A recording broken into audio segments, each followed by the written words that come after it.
Political parties are among the most important institutions in American politics. They help voters make sense of elections, organize political coalitions, recruit candidates, and shape public policy. Yet, political parties are not static organizations. Their priorities, coalitions, and public images evolve over time.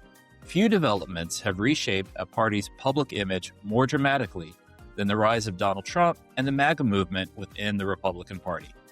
To help us better understand how parties develop their identities and how those identities change, I am pleased to welcome Dr. Boris Heersink of Fordham University. Professor Heersink specializes in American political development, political parties, and elections, and the research in his book, National Party Organizations and Party Brands in American Politics, the Democratic and Republican National Committees 1912 to 2016, shows how party organizations evolve and adapt over time. Hello, I am Marvin King, and this is Civic Lens. Boris, welcome to the show. Thanks for having me. So let's start with the basic question. When political scientists talk about a party's brand, what exactly do they mean? Yeah, so it's kind of a confusing term, perhaps, because we think of brands as like Apple or Coca-Cola or McDonald's. The idea behind a party brand is essentially the idea that most voters probably have some understanding of what they think they're going to get, at least, if they vote for the Democratic Party or the Republican Party. So there are multiple sort of elements that go into that. Some of it is what kind of groups the parties represent. So who is the Democratic Party supposed to be for? Who's the Republican Party supposed to be for? Some of it's specific issues. Like we can sort of place the Democratic Party on abortion rights. We can place the Republican Party now on tariffs. So we can see where they fall on Obamacare, like big, important policy issues. And then finally, there's a sort of a competence element. Like, who do you think is actually capable of doing a good job of sort of running the government? And combined, that sense is the party brand. And so that sort of changes per voter. Like if we go outside and we talk to people, you're going to get potentially quite a range of different ideas of what the brands look like across different people. But there's probably some consistency as well. It is pretty clear that the Republican Party opposes abortion at this point. The Democratic Party thinks abortion rights should be fair for women. Subsequently, the party brand helps voters sort of make sense of elections. And the idea essentially is that if you go to vote, you look at your ballot, there's probably people like in a presidential election you've probably heard of, Kamala Harris, Donald Trump, whoever else is on the ballot. But there might also be candidates for different races you've never heard of. If without parties and without party brands, you would have a tough time sort of figuring out who to vote for. With party brands, as long as you know the party of the candidate and you know how you feel about the parties, you can still sort of come up with a sort of educated vote, right? So if you know I'm a Democrat or I'm definitely not a Democrat, knowing that a candidate is a Democrat or is a Republican will help you sort of figure out who to vote for. And the brand is sort of crucial. So when we talk about influencing voting behavior, it's more as if the party brand is serving as a shortcut. Exactly. Yeah. So I could see that being particularly useful, and tell me if I'm on the right path here, for younger voters, newer voters, or first-time voters. Is that accurate? There's definitely an element there, right, of sort of trying to discover where you fall in politics, and sort of being a younger voter is definitely a part of that. So, I talk to my students, and I'm sure you might have the same experience. Some students know exactly where they fall, and they've known that from as long as they've been following politics. But a subset of students are also actively sort of discovering where they fall and they feel about different issues and what they prioritize. And sort of that goes into their assessment of which candidates, which parties sort of speak to them and they feel they belong to. Where I am in Mississippi, I think it's fair to say that our Democratic Party might have a different brand than the Democratic Party in New York City. For sure. That old adage, all politics is local. But we also know that there's been increasing nationalization of the parties. So is that true that the party's brand in one part of the country is different than a party's brand in another part of the country?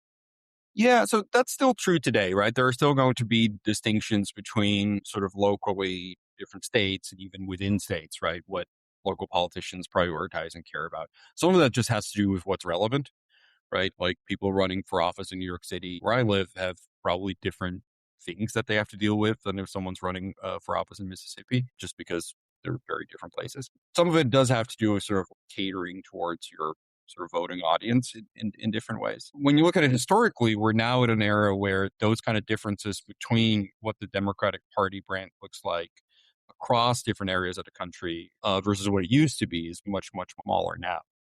And it used to be this sort of major concern that political scientists had back in like the 1950s, where basically the idea was if you go and vote for a Democrat in Mississippi, you are going to elect someone who's completely different than if you vote for a Democrat in Massachusetts. And so as a result, once all these different Democrats come together in Congress, what are they actually going to do?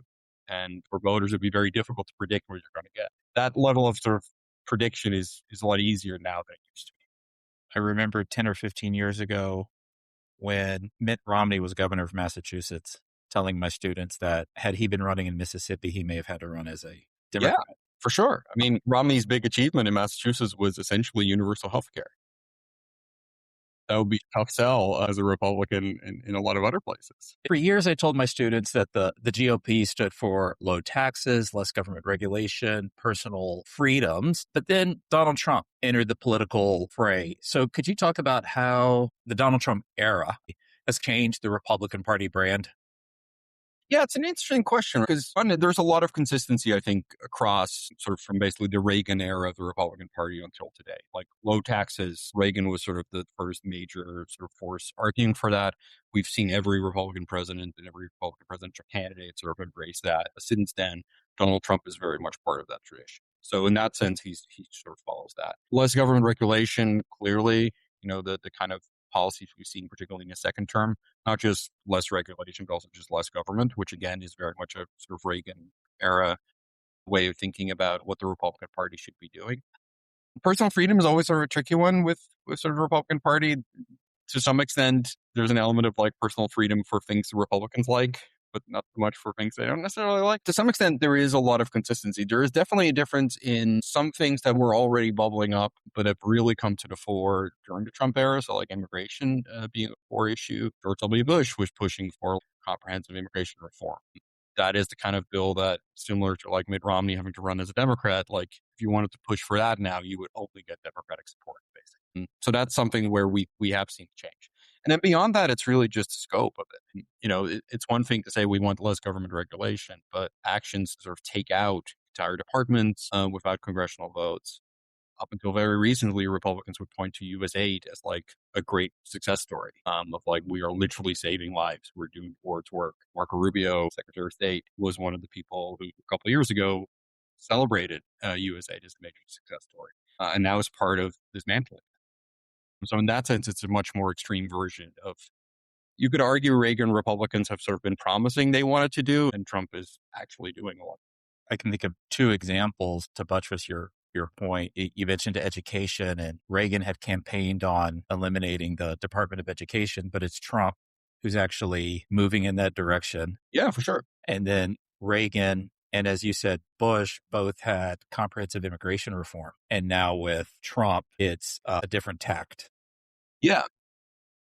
And so it's partly Republicans having said for many years, we're going to do this, but then not having the votes, or in some cases not even really actively trying to do it once they're in power. And Trump just doing it without necessarily going through Congress or really sort of figuring out how to accurately do it. And then in the case of immigration, it really is a big shift of going from sort of the standard line Republican presidents having of, immigration is healthy. We are an immigrant nation. We want legal immigration, but we do support that entire process. We want to figure out how to make the system work, to one where it's a much more hostile approach, not just to undocumented immigrants, but to legal immigration as well. Is this the Republican Party, or is this MAGA? To an outside casual observer, casual voter who's looking at party brand as the cue to vote, is it possible to distinguish the two? Or is it one and the same, in the sense that if you're a Republican senator and you're voting for what MAGA wants, are you de facto MAGA, even if you don't campaign as MAGA? Yeah, I think at this point you have to just assume that they are one and the same. And the big puzzle is going to be essentially what's going to happen next. So like Donald Trump is still going to be president for another 2.5 years about, but then what, right? And one of the things we have still been seeing, including in recent primaries, is that Trump has been very successful in sort of like forcing out people he doesn't like. And sometimes that's just more about personal slides than anything. Like there are people who've been primaried who are hardcore conservative members of Congress, vote with everything that he wants them to vote for, but he still sort of opposes them. In some cases, it is sort of cleansing of the party. But what it does leave you with is a party that is increasingly sort of centered on the idea that first and foremost, we support Donald Trump, and then we'll figure out what we do next. What's going to happen when Donald Trump is no longer president because this is his final term constitutionally? We don't know. That has to be the $1,000,000 question. Is there anyone out there who can carry on his legacy? Presidents like FDR. And I tell my students, regardless if you agreed with his policies, one reason that presidential historians consider FDR a great president is that the FDR coalition lasted so long after he left office.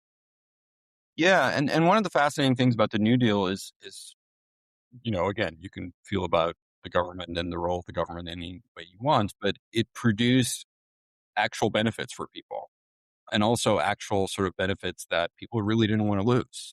And so the big benefit of the RC was around for a very long time, like many terms, and then Truman had a term. And so by the time that Eisenhower came in, a lot of these New Deal sort of institutions were pretty well established. And, Eisenhower writes about this to like family members and friends. Like it would be really stupid to try to sort of take away things like Social Security and things like that were built up, because voters would kill us as a party. The MAGA thing is sort of the opposite, where it's more about tearing things down than it's about building things up in terms of policy. And so it's kind of unclear what broader message to run on or what broader sort of like vision of government to sort of keep going after Trump, assuming that, in 2028, a JD Vance or Marco Rubio wins the election, gets another turn. The other part, and that this is more sort of the sort of populism of the Trump era, is Trump was uniquely qualified to sort of connect with a subset of voters in a way that very few politicians on either end have ever been able to. And FDR maybe gets close to that. How so?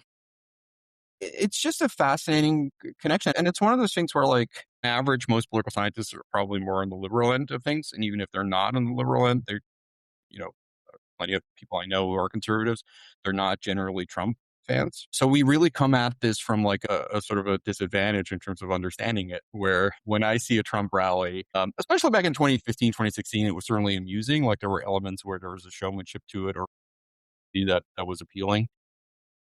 Just speaking for myself, right? It doesn't do much for me now. But there are people who, friends of mine who like stay home to watch Trump rallies. That's pretty rare. I don't think that was even necessarily a thing in like the Obama era when like the closest sort of like celebrity sort of crush type moment that Democrats had. It certainly wasn't happening with people like Joe Biden or Hillary Clinton. I think it was even necessarily happening with Kamala Harris. And so he does have that connection with voters that is very real and that clearly is not enough to just win elections by itself, but it is enough for him to sort of dominate primary elections in the Republican Party and for him to have this sort of like very consistent base. I don't know how easy you transfer that to someone else. I don't necessarily think JD Vance has that appeal. And so that's sort of the one of the big puzzles of the post-Trump era is, one, Trump is unpopular now with a large majority of the public. He still has that base. I don't think he's necessarily going to lose that. But what happens after the midterms, like when we're going to see potentially leading Republicans sort of decide whether or not they want to run for the presidential nomination in 2028. Is there actually sort of like a MAGA lane that you can run in? What would that look like in terms of like the policies you propose? It's kind of confusing. After the midterms, Trump will be entering lame duck status, but the push to use the redistricting process to create more enduring majorities in congressional delegations seems to be one way to have sway over the Republican Party, even out of office. That's what surprised me the most. And so when I think about the MAGA brand and Trump, what to me was most interesting was when Biden was president, how Trump was still able to play kingmaker in ways that I ever saw with Obama, Biden, the Clinton, or even the Bushes. Once they were out of office, they were out of office.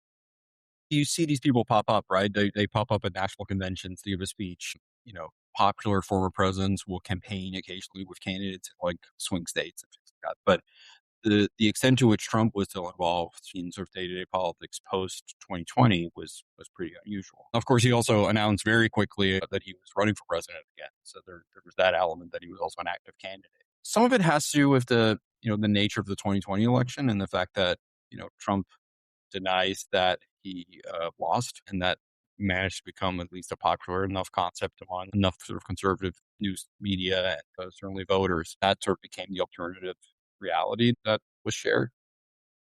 Partly it's just the refusal to go away, right? Which is normally like George H.W. Bush was a one-term president, could have theoretically won another term, could have, tried and just stopped. Like he just went on with his life and did other things. And that's usually what presidents do when their term ends. They go do other things.